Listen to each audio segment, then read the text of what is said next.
चलिए जानते हैं हरियाणा की 25 बड़ी खबरों को सिर्फ 10 मिनट में। लेकिन उससे पहले वीडियो को लाइक और चैनल को सब्सक्राइब जरूर करें।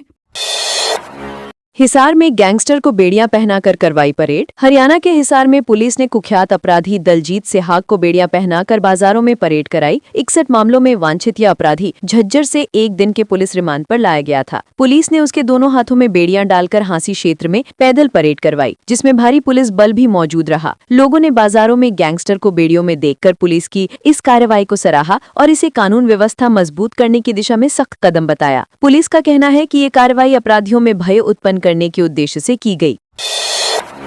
हरियाणा सीएम नायब सैनी बिहार पहुंचे। हरियाणा के मुख्यमंत्री नायब सिंह सैनी बिहार पहुंचे, जहां उन्होंने नीतीश कुमार की नई सरकार के शपथ ग्रहण समारोह में भाग लिया। उन्हें कार्यक्रम में केंद्रीय मंत्री अमित शाह के पीछे दूसरी पंक्ति में स्थान मिला। सीएम सुबह चंडीगढ़ एयरपोर्ट से इंडिगो फ्लाइट द्वारा रवाना हुए और कार्यक्रम में दोपहर तक उपस्थित रहे। सैनी ने नीतीश कुमार को बधाई देते हुए कहा कि प्रधानमंत्री मोदी और नीतीश के नेतृत्व में बिहार में फिर से स्थिर व प्रगतिशील सरकार बनी है। उन्होंने बिहार की जनता को प्रचंड बहुमत देने के लिए धन्यवाद भी दिया।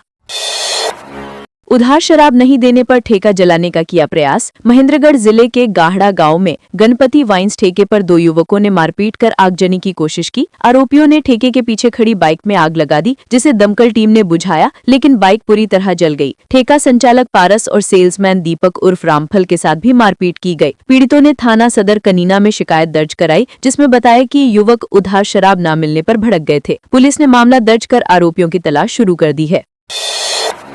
अंतिम संस्कार के लिए लकड़ियां उठाने पर मारी गोली। हरियाणा के नूह में अंतिम संस्कार के लिए विवादित प्लॉट से लकड़ियां उठाने को लेकर दो पक्षों के बीच खूनी संघर्ष हो गया। झगड़े के दौरान लाठी डंडों के साथ गोलीबारी भी हुई, जिसमें 9 लोग घायल हो गए। वारदात लोगों के मोबाइल कैमरों में कैद हो गई। घायलों को अस्पताल पहुंचाया गया, जहां उनका इलाज जारी है। एक पक्ष ने गोली चलाने वालों के खिलाफ पुलिस में शिकायत दी है। पुलिस ने 10 लोगों के खिलाफ विभिन्न धाराओं में केस दर्ज कर जाँच शुरू कर दी है। क्षेत्र में तनाव को देखते हुए पुलिस बल तैनात किया गया है। भाषण में हुई बत्ती गुल। सांसद बड़ाला कार्यक्रम छोड़कर निकले। सिरसा में प्रधानमंत्री नरेंद्र मोदी के लाइव कार्यक्रम के दौरान अचानक बिजली गुल होने से अफरा तफरी मच गई। मुख्य अतिथि के रूप में पहुंचे राज्यसभा सांसद सुभाष बड़ाला उसी समय भाषण दे रहे थे जब मंच और दर्शक दीर्घा अंधेरे में डूब गए। लगातार अंधेरा रहने और कार्यक्रम में अव्यवस्थाएं देखने के बाद बड़ाला मंच छोड़कर चले गए। उनके जाने के बाद कार्यक्रम में मौजूद कई लोग कुर्सियों से उठकर लौट गए। भीड़ भी अपेक्षा से काफी कम रही। घटना के बाद आयोजकों की कार्यशैली पर सवाल उठने लगे हैं। हांसी में नायब तहसीलदार ने सुनी शिकायतें। हिसार के हांसी उपमंडल परिसर में समाधान शिविर आयोजित किया गया, जहां बड़ी संख्या में लोग अपने समस्याओं के समाधान के लिए पहुंचे। नायब तहसीलदार सुरेश कुमार ने लोगों की शिकायतें सुनकर संबंधित विभागों को तुरंत निस्तारण के निर्देश दिए। शिविर में फैमिली आईडी में आय सत्यापन, परिवार पहचान पत्र अपडेट और राशन कार्ड से संबंधित समस्याएं प्रमुख रूप से सामने आईं। कई नागरिकों ने बताया कि गलत आंकड़ों के कारण उन्हें सरकारी योजनाओं का लाभ नहीं मिल पा रहा। प्रशासन ने आश्वासन दिया कि सभी मामलों का निपटारा जल्द किया जाएगा। पंचकुला के सिविल अस्पताल पहुंचे एसीएस सुधीर राजपाल। पंचकुला के सरकारी अस्पताल में एसीएस सुधीर राजपाल ने निरीक्षण किया और सर्जरी के लिए आए मरीजों से बातचीत कर उनकी स्थिति जानी। उन्होंने अस्पताल की दवाओं, लैब उपकरणों और अन्य आवश्यक सामग्री की उपलब्धता का भी जायजा लिया। सीएमओ डॉक्टर मुक्ता ने बताया कि दवा सप्लाई में देरी हो रही है, क्योंकि पहले अंबाला वेयरहाउस से आपूर्ति होती थी, लेकिन पानी भरने के बाद सप्लाई भिवानी से की जा रही है, जिससे समय पर दवाएं उपलब्ध नहीं हो पाती। एसीएस ने इस समस्या के जल्द समाधान का आश्वासन दिया। जुलाना में पूर्व सैनिक के घर से कैश जेवर चोरी। जींद के जुलाना स्थित वार्ड 12 में एक पूर्व सैनिक के घर चोरी की बड़ी वारदात सामने आई। परिवार के दादरी जाने पर चोरों ने सूने घर का फायदा उठाते हुए 2 लाख रुपए नकद, सोने की अंगूठी, बाली, ताबीज और करीब 1 किलो चांदी चोरी कर ली। सबूत मिटाने के लिए चोरों ने घर में आग भी लगा दी, जिससे घरेलू सामान जलकर नष्ट हो गया। पड़ोसियों ने धुआं देखकर आग बुझाई और पुलिस को सूचना दी। पूर्व सैनिक रामधारी की शिकायत पर पुलिस ने मामला दर्ज कर आरोपियों की तलाश शुरू कर दी है। महेंद्रगढ़ में टेम्पो पलटने से महिला की हुई मौत। महेंद्रगढ़ के बूचावास गांव के पास नांगल हरनाथ मोड़ पर एक टेम्पो के अनियंत्रित होकर पलट जाने से 28 वर्षीय महिला सोनिका की मौत हो गई और 4 लोग गंभीर रूप से घायल हुए। सभी लोग गांव से महेंद्रगढ़ की ओर जा रहे थे। सोनिका रोज की तरह कोचिंग जाने के लिए निकली थी। उन्होंने एमए और बीएड किया था और उनका एक 5 साल का बेटा है। बताया जा रहा है कि मोड़ पर पहुंचते ही चालक वाहन पर नियंत्रण खो बैठा, जिससे टेम्पो सड़क पर पलट गया। घायलों का अस्पताल में इलाज जारी है। पलवल में नीरज फरीदपुर गैंग का सदस्य गिरफ्तार। पलवल एसटीएफ ने कुख्यात नीरज फरीदपुर गैंग के सक्रिय सदस्य मुनेश लांबा को गिरफ्तार किया है। आरोपी फरीदाबाद के अहीरवाड़ा का निवासी है और उसके खिलाफ पलवल, फरीदाबाद और दिल्ली के कई थानों में 7 गंभीर धाराओं में केस दर्ज है। काफी समय से फरार मुनेश को एसटीएफ को मिली गुप्त सूचना के आधार पर बल्लभगढ़ क्षेत्र से पकड़ा गया। उस पर 22 जनवरी 2025 को पलवल शहर थाने में दर्ज हुए मामले में कार्रवाई की गई थी। गिरफ्तारी के बाद पुलिस अब उसे गैंग से जुड़े अन्य मामलों की भी पूछताछ कर रही है। पंचकुला में जेवर लेकर महिला गायब। पंचकुला सेक्टर 17 के निवासी व्यक्ति ने अपनी पत्नी की गुमशुदगी दर्ज करवाई है। शिकायत के अनुसार उसकी पत्नी 13 नवंबर से घर से लापता है और जाते समय सोने की केन, 2 लॉकेट और 2 अंगूठियां भी साथ ले गई। पति के अनुसार दोनों की ये दूसरी शादी थी और दोनों पहले से तलाकशुदा थे। महिला के फोन स्विच ऑफ है और तलाश के बाद भी कोई सुराग नहीं मिला। पति को शक है कि उसकी पत्नी को उसकी साली ने कहीं छिपा रखा है। पुलिस ने गुमशुदगी दर्ज कर तलाशी कार्रवाई शुरू कर दी है।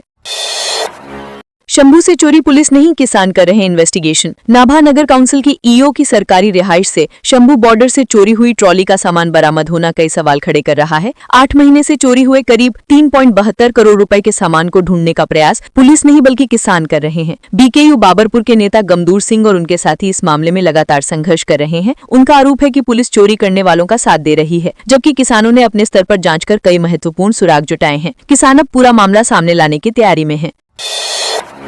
सिरसा में पंप मालिक से 2 करोड़ की मांगी फिरौती। सिरसा के डबवाली क्षेत्र में एक पेट्रोल पंप मालिक को विदेशी नंबर से धमके भरे वॉइस मैसेज मिल रहे हैं, जिनमें उसके बेटे को जान से मारने और 2 करोड़ की फिरौती मांगने की बात कही गई है। शिकायत मिलने पर पंप मालिक रात में ही पुलिस के पास पहुंचा। पुलिस ने केस दर्ज कर जांच शुरू कर दी है। फिलहाल धमकी देने वाले की पहचान नहीं हो सकी है। सूत्रों के अनुसार ये मामला कुख्यात रोहित ग्रुप और लॉरेंस बिश्नोई गिरोह से जुड़ा हो सकता है, जिसको लेकर पुलिस अलर्ट मोड में है।